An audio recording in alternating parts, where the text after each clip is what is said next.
Miami wins this one 24-14. I'm going to be honest. I was a bit intoxicated during this game.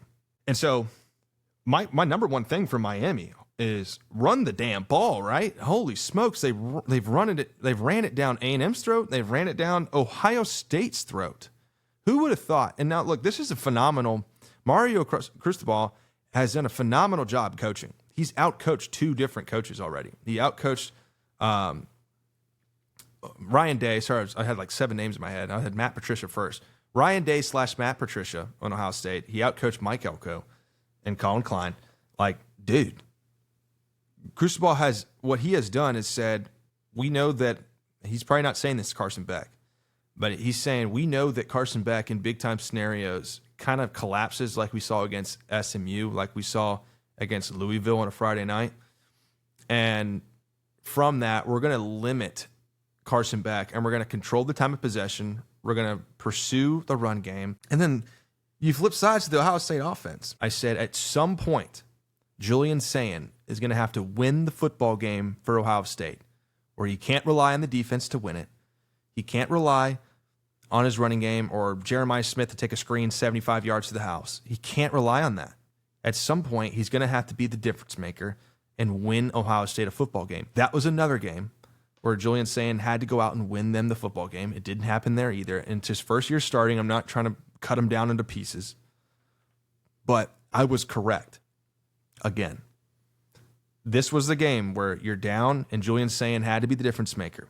And so what we got from that was Jeremiah Smith had 157 yards receiving yards, which accumulated for 47% of the offensive production for Ohio State. You Big Ten guys, you guys laughed at the ACC, just like the SEC did.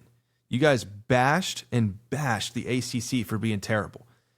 This wasn't even the conference champion in the ACC, and you guys lost by 2 possessions. All that talk about Ohio State and no one's close. There's Ohio State, and then there's everyone else. And then Indiana started to creep up, and you guys got real quiet after Indiana beat y'all. Now you guys are peep silent. You can hear a penny drop. You can hear a silent fart now.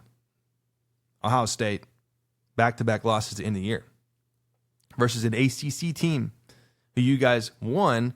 I saw it on Twitter.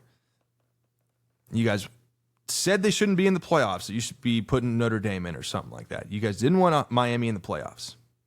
Then all of a sudden, you got to play Miami, and you lose to Miami. I'm not the biggest Buckeye fan here, but you guys laughed in their face, and they beat you by 2 possessions with Carson Beck throwing for 138 yards. Ohio State outgained Miami 332 yards to 291 on fewer plays and tied for 18 first downs. So on the stat sheet, you're kind of looking at it like, wow. Like, Ohio State's offense actually produced quite a bit. It was a turnover differential that kind of caught up to you guys. It was a sacks. You guys were 3 of 10 on third downs. Miami was 50% with 7 out of 14. Sacked 5 times, like I mentioned. Julian Sayin took a lot of pressure from that Miami pass rush is for real. I would say A&M and Miami have one of the best pass rushes in the country.